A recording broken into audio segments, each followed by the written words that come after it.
నియోజకవర్గం కమ్మదూరం మండలం యొక్క ఎంపీపీ ఎన్నిక ఈరోజు జరిగింది. ఇదొక వైఎస్ఆర్సీపీ పార్టీకి ఇదొక అద్భుతమైన విజయం, ఇదొక సమిష్టి విజయం. ఎంపీటీసీలు ఈ కష్టకాలంలో ఎంత గట్టిగా పార్టీకి నిలబడ్డారంటే వాళ్ళు ఒక స్థాయిని అందుకున్నారు.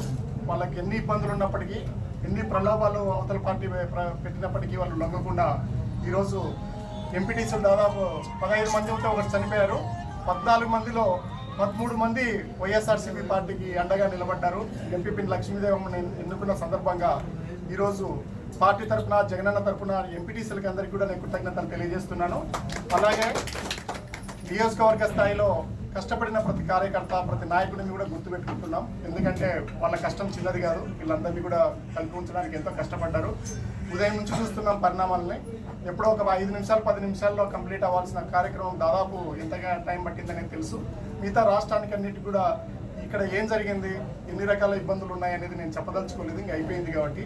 కానీ ఇది సరైన పద్ధతి కాదు అని మాత్రం ఒకటి నాకు తెలుసు. ఆ విషయం కూడా నేను తెలియజేస్తున్నాను. కానీ జిల్లా యంత్రాంగానికి, ఎన్నికల యంత్రాంగానికి, అలాగే రాష్ట్ర ఎన్నికల యంత్రాంగానికి నేను కృతజ్ఞతలు తెలియజేస్తున్నాను. వాళ్ళు సమకాలంలో అన్ని అవాంతరాలను ఎదుర్కొని ప్రజాస్వామ్యాన్ని బతికించారు.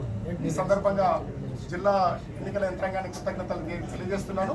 మరొకసారి కళ్యాణదుర్గంలోని నియోజకవర్గంలోని నాయకులకందరికీ, మా జిల్లా అధ్యక్షుడికిను, కష్టపడ్డ ప్రతి కార్యకర్త కూడా నేను కృతజ్ఞతలు తెలియజేస్తున్నాను. ముఖ్యంగా అందరికీ కూడా, ఎంపీటీసీలకు అందరికీ కూడా పార్టీ తరఫున నేను కృతజ్ఞతలు తెలియజేస్తూ, కష్టకాలంలో మీరు నిలబడ్డారమ్మా. మాకంటే కూడా ఒక ఎత్తులో మీరు కనిపిస్తున్నారు. అందరూ మహిళలే ఉన్నారు, ఒక 2 తప్ప. మీరు ఎంతో ఈ పార్టీని ఆదరించారు. ఈ విషయాన్ని ఎప్పుడు కూడా నేను గుర్తుపెట్టుకుంటాను.